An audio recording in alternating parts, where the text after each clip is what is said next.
সার্বিক মানুষের বিকাশ, ক্যানিং পূর্বের শান্তি শৃঙ্খলা বজায়ের জন্য আপনাদের কাছে আবেদন করব। আমি প্রচারের সময় এখান থেকে একটাই কথা বলেছিলাম, আজও সেই কথা বলবো।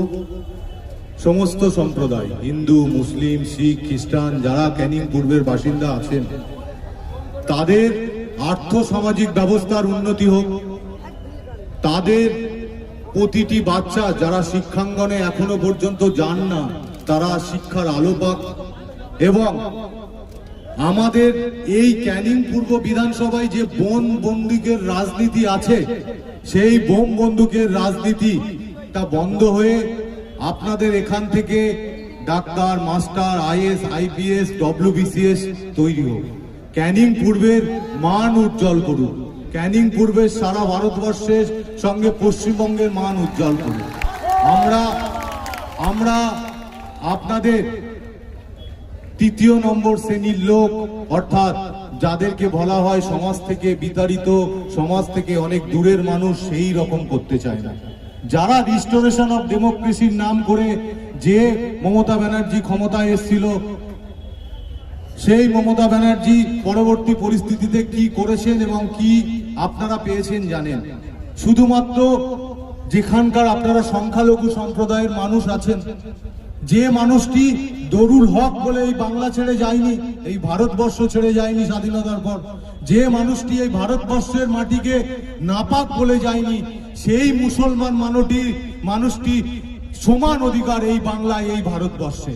যারা আজকে আপনাদের কাছে ভুল বার্তা দিচ্ছে যে এই পশ্চিমবঙ্গের মাটিতে, ভারতবর্ষের মাটিতে যেমন বিজেপি আছে, পশ্চিমবঙ্গের মাটিতে বিজেপি আসলে আপনাদের খাওয়া দাওয়া, আপনাদের বেশভূষা, আপনাদের ওপর অত্যাচার নিয়ে যা আসবে, তাদেরকে আমি পুষ্টিকরণ করতে চাই এবং আপনাদেরকে দায়িত্ব নিয়ে এই কথা বলতে চাই, আপনাদের খাওয়া দাওয়াতে কোনো রকম ভারতীয় জনতা পার্টি বিধিনিষেধ রাখবে না। আমি আপনাদের প্রতিনিধি হয়ে সেই দায়িত্ব নিলাম। আর একজন সংখ্যালঘু মানুষ যদি বিপদে পড়ে, আমার নাম্বার সবার কাছ থেকে আপনাদের কাছে পৌঁছে যাবে। তার বাড়িতে সে রাত হোক, দুপুর হোক, দিন হোক, যখনই ডাকবেন আমি এবং আপনার কার্যকর্তা আপনাদের কাছে উপস্থিত হব। আপনারা ভারতীয় জনতা পার্টিকে বিশ্বাস করতে পারেননি, অসুবিধা নেই, কিন্তু ভারতীয় জনতা পার্টিকে ভোট দেননি, তার জন্য অসুবিধা নেই।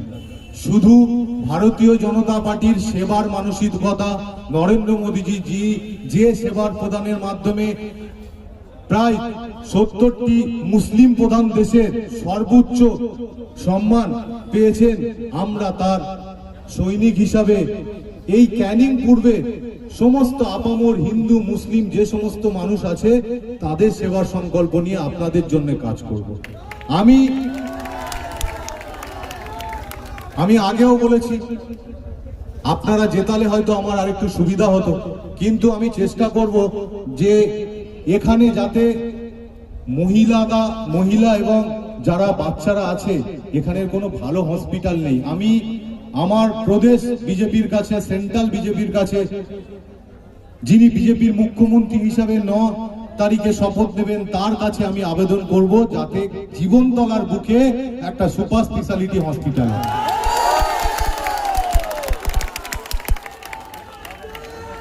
আমাদের লড়াই কোনো টিএমসি নেতার সঙ্গে নয়, আমাদের লড়াই হচ্ছে অশিক্ষা, অরাজনৈতিক কুব্যবস্থা, তার বিরুদ্ধে।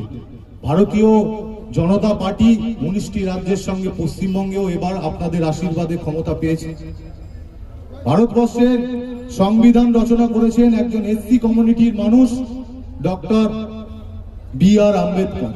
এই বি.আর. আম্বেদকর সমস্ত মানুষের খাদ্য, বাসস্থান, তার রহন সহন এবং তার বাক স্বাধীনতা দিয়েছে। তাই আপনারা নিশ্চিন্তে মনে থাকতে পারেন যে এখানে গণতান্ত্রিক প্রক্রিয়াতে বিরোধী থাকবে, সেটা টিএমসি থাকুক, আইএসএফ থাকুক, আমরা কোনোদিন বিরোধী শূন্য করব না। তাই টিএমসির যারা কার্যকর্তা আছেন, টিএমসির যারা নেতা আছেন, তারা নিশ্চিন্তে তাদের বাড়িতে সহাবস্থান করতে পারেন। ভারতীয় জনতা পার্টির একজন কার্যকর্তা দিয়ে তারা আক্রান্ত হবে না, আমি এই আশ্বস্ত করে যাচ্ছি। আমি তৎসহ এটা বলছি যে আপনারা আপনাদের ঝান্ডা নিয়ে, আপনাদের পতাকা নিয়ে রাস্তা মিটিং করবেন, মিছিল করবেন, আপনারা পঞ্চায়েতে লড়বেন, বিধানসভায় লড়বেন, ভারতীয় জনতা পার্টি আপনাদের কোনো অত্যাচার করবে না, এই কথা আপনাদের প্রতিনিধি হিসাবে দিয়ে দিন। যতদিন না পর্যন্ত একজন বিরোধী থাকে, আপনি যদি রাজনৈতিক ময়দান বা সমাজকে একটা খেলার ফুটবল গ্রাউন্ড ভাবেন, যদি দুটো দল না থাকে তাহলে কিন্তু বিকাশ হবে না। আজকে টিএমসি কংগ্রেসের পতন একটাই মাত্র কারণে স্বৈরাচারী হয়ে ওঠা, পুলিশি ব্যবস্থাকে দলতন্ত্রে পরিণত করা।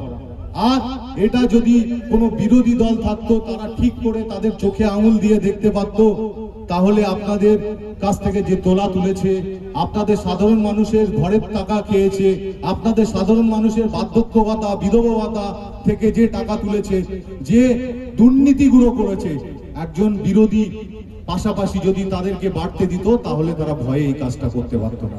কিন্তু যখনই বিরোধী শূন্য করার ব্যবস্থাপনা নিয়েছে, তখন এই শাসন ব্যবস্থা, সমাজতন্ত্র পুরোপুরি ধ্বংস হয়েছে।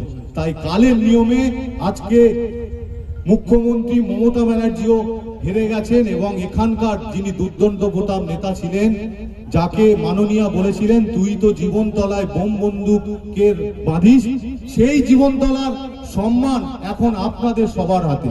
সেই জীবনতলায় যে বোম বন্দুকে শুধু বাঁধা হয় না, সেখান থেকে শিক্ষিত সমাজ, মানুষ প্রগতিশীল হতে পারে, এই দায়িত্ব আপামর যে সমস্ত এখানকার দোকানদার আছেন, যারা আছেন, জনসংখ্যা আছেন, যারা জনগণ আছেন, সবার দায়িত্ব এই কলঙ্কতম জিনিসটা আমাদেরকে মোচন করতে হবে।